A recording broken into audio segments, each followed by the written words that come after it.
চতিয়া সমষ্টিৰ অন্তৰ্গত জামুগুৰিঘাটৰ সমীপৱৰ্তী তেজালপট্টি চাহ বাগিচাৰ উদ্যোগত দ্বিতীয় বাৰ্ষিক স্বৰ্গীয় ৰুমেনা ৰহমান সলনি মুকলি ঝুমুৰ প্ৰতিযোগিতা সম্পন্ন হয়। প্ৰতিযোগিতাখনিৰ ৰঙা ফিতা কাটি শুভ উদ্বোধন কৰে তেজালপট্টি চাহ বাগিচাৰ স্বত্বাধিকাৰী আতিকুৰ ৰহমানে।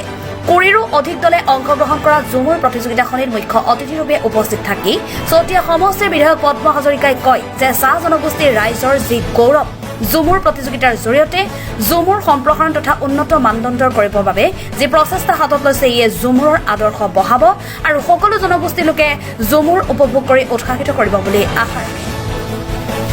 বিধায়কগৰাকীয়ে শেষত চতিয়া আঞ্চলিক পঞ্চায়তৰ সভাপতি লক্ষীকান্ত বৰাৰ সহযোগত ঝুমুৰ প্ৰতিযোগিতাৰ খেলপথাৰত এটি গছপুলি ৰোপণ কৰে।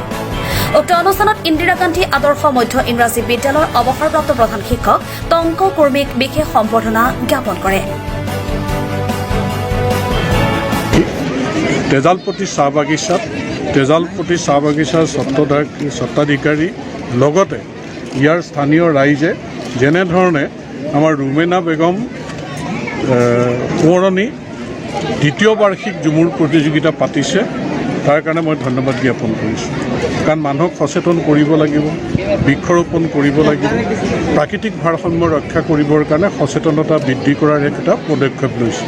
তাৰোপৰি চাহ জনগোষ্ঠীৰ মানুহৰ যিটো গৌৰৱ, যি ঝুমুৰ প্ৰতিযোগিতাৰ জৰিয়তে ঝুমুৰ সম্প্ৰসাৰণ কৰিবৰ কাৰণে আৰু উন্নত মানদণ্ডৰ কৰিবৰ কাৰণে যিটো প্ৰচেষ্টা হাতত লৈছে ইয়ে ঝুমুৰৰ আদৰ বঢ়াব আৰু সকলো জনগোষ্ঠীৰ মানুহে ঝুমুৰ উপভোগ কৰি আৰু উৎসাহিত কৰাৰ পৰিৱেশ হ'ব এই আশা কৰি আমি আজি আমাৰ ৱৰ্ল্ড এনভাইৰনমেণ্টেল ডে আমি এই ঝুমুৰ নাচ কম্পিটিশ্যনটো পাতিছোঁ আমাৰ তেজালপট্টি চাহ বাগানত।